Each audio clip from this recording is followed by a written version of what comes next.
4-cü Şuşa Qlobal Media Forumu dünya mətbuatının diqqət mərkəzindədir. Avropanın aparıcı xəbər agentlikləri və TV kanalları xüsusilə Prezident İlham Əliyevin çıxışına geniş yer ayırıblar. Berlindən xüsusi müxbirimiz Günay Məmmədova bizimlə birbaşa bağlantıdadır. Günay, mediada diqqət çəkən hansı məqamlar yer alıb? Maraqlıdır, eşidək sizi.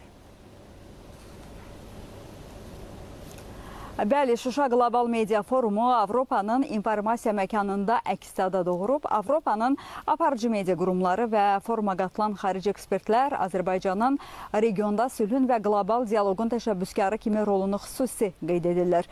İlk növbədə Avropanın ən böyük xəbər şəbəkəsi olan Euronews telekanalını qeyd edə bilərəm. Bu nüfuzlu kanal Şuşadan hazırladığı geniş reportajda Prezident İlham Əliyevin sülh çağırışlarını bütün Avropa auditoriyasına çatdırıb.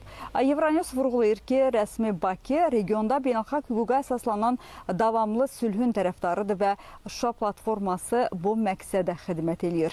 Eyni zamanda İtaliyanın media qurumları, o cümlədən Agencia Nova agentliyi forumun gedişatını yaxından izləyib. İtaliya mətbuatı Şuşa forumunu şərqlə qərb arasında mühüm bir körpü kimi qiymətləndirir və Azərbaycanın həm enerji təhlükəsizliyində, həm də qlobal media dialoqunda artan nüfuzunu ön plana çıxarır. Bundan başqa Avropanın digər regionlarında, xüsusən Şərqi Avropa ölkələrinin dövlət və müstəqil xəbər agentliklərində də forum yüksək qiymətləndirilir. Macarıstan, Rumıniya və Bolqarıstan mətbuatı forum iştirakçılarının azad edilmiş ərazilərə səfərlərinə geniş yer ayırıblar. Avropalı jurnalistlər Qarabağda aparılan nəhəng infrastruktur layihələrini və sürətli bərpa quruculuq işlərini öz gözləri ilə görərək bu prosesi regionun gələcək çiçəklənməsinin nümunəsi kimi təqdim ediblər. Beləliklə, Avropa mətbuatının reaksiyası göstərir ki, Şuşa forumu Azərbaycanın beynəlxalq arenada növbəti diplomatik uğurudur.